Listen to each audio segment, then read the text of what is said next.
ఓం నమో భగవతే శ్రీరమణాయ. రమణాశ్రమ లేఖలు లేఖ 34. పుస్తకం. తేదీ 1-2-1946. 1944లో ఒకనాటి ఉదయాన 8-9 ఆ ప్రాంతంలో ఒక భక్తుడు దీనానుడై శ్రీవారిని సమీపించి, భగవానే, పుస్తకాలు చదివి తరించే ఉపాయం ఏదైనా చూసుకుందామంటే చదువు రాదే, ఏం చేసేది, నేను ఎలా తరించగలను అన్నాడు. చదువు రాకుంటే ఏమి, నిన్ను నువ్వు తెలుసుకుంటే చాలును అన్నారు భగవాన్. ఇక్కడున్న వీరంతా పుస్తకాలు చదువుకుంటూ ఉంటారే, నాకేమీ చేత కాదాయే, ఎలా అన్నాడు అతడు.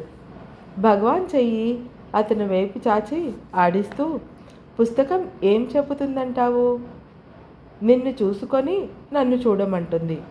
అద్దం చేత పుచ్చుకుంటే నీ ముఖం నీవే చూసుకో అని చూపినట్లే, తన ముఖం ఏ విధంగా ఉంటే ఆ విధంగానే కదా కనపడేది. ముఖం కడుక్కొని చూస్తే స్వచ్ఛంగా కనపడుతుంది. లేకుంటే ఇక్కడ మసి ఉంది, అక్కడ అది ఉంది, కడుక్కురా అని చెప్తుంది. పుస్తకము అంతే.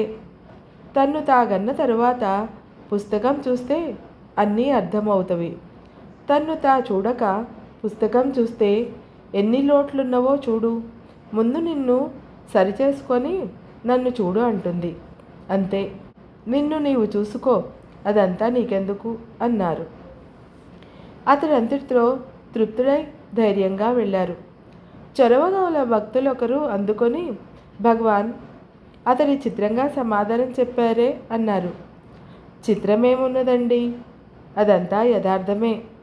నేను మొదట ఏ పుస్తకాలు చదివాను, ఎవరి వద్ద ఏం తెలుసుకున్నాను, ఒకే నిష్టలో ఉండేవాణ్ణి. కొన్నాళ్లకు పళనిస్వామి టౌనులో ఒకరి వద్ద నుంచి మంచి మంచి వేదాంత గ్రంథాలు తెచ్చి తప్పులు తడకలుగా చదువుతూ ఉండేవారు. వయస్సు పెద్దవారు, సరిగా చదువురాదు. చదవాలన్న ఆశ మాత్రం ఉంది. పట్టుదలతో శ్రద్ధగా చదివేవారు. ఆ పట్టుదల, శ్రద్ధ చూసి నాకు సంతోషం కలిగేది. అందువల్ల మనమే చదివి చెబుదామని ఆ గ్రంథాలు తీసుకొని చదివితే అందులో వచ్చేదంతా మనకు ముందే అనుభవమైనదిగా ఉండేది. అరే, మన విషయం ఇందులో రాసి ఉందే ఏమి అన్నట్లు ఆశ్చర్యం కలిగించేది. ఒక్కొక్క గ్రంథంలోనూ అంతే, విషయమంతా అనుభవంలో ఉన్నదే కనుక ఏది చూసినా క్షణంలో అర్థమయ్యేది. వారు 20 రోజుల్లో చదివే పుస్తకం నేను 2 రోజుల్లో చదివి ముగించేవాణ్ణి. వారది ఇచ్చి ఇంకొకటి తెచ్చేవారు. ఈ విధంగానే నాకు గ్రంథ పరిచితి కలిగింది అన్నారు భగవాన్. శివప్రకాశం పిల్లై భగవాన్ చరిత్ర రాస్తూ ముందే, బ్రహ్మమెన్నుం పేరరయామలే బ్రహ్మజ్ఞానం పెట్ర పులవర్, బ్రహ్మమును పేరు తెలియకయే బ్రహ్మమైన జ్ఞాని అన్నారు. ఇందుకే కాబోలు అన్నారు భక్తులు. అది సరి. అందుకే తన్ను చూసి పుస్తకం చూస్తే మంచిదన్నారు. అలా చేస్తే ఉన్నదానికి పరిభాషరా ఇది అని తెలుస్తుంది. తన్ను చూడక గ్రంథం చూస్తే ఎన్ని లోట్లున్నవో చూడు అంటుంది అన్నారు భగవాన్. భగవాన్ వల్లే కావడం అందరికీ సాధ్యమా?